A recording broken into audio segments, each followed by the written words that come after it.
پاکستان اور سعودی عرب میں امت مسلمہ کو لیڈ کرنے کی صلاحیت ہے۔ سربراہ JUI مولانا فضل الرحمان کے کراچی میں تقریب سے خطاب کہا کہ سعودی عرب کے دفاعی معاہدے پر شکر گزار ہیں، سعودی عرب کو مبارکباد دیتے ہیں۔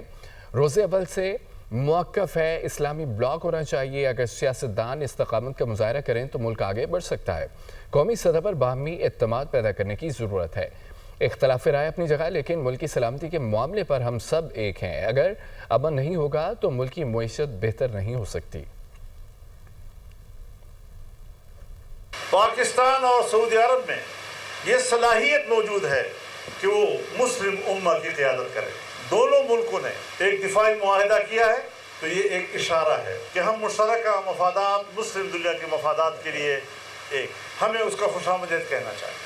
اگر ہم استقامت کا مظاہرہ کریں تو یہ ملک آگے بڑھ سکتا ہے۔ ملک کی دفاع کا سوال پیدا ہوا اور ہندوستان نے پاکستان پر حملہ کیا تو سب سے پہلی آواز ہماری تھی کہ ہم نے کہا کہ قوم ایک صف ہے اور ہم اپنی فوج کے پشت پر کھڑے، اور قوم نے اس کا مظاہرہ کیا۔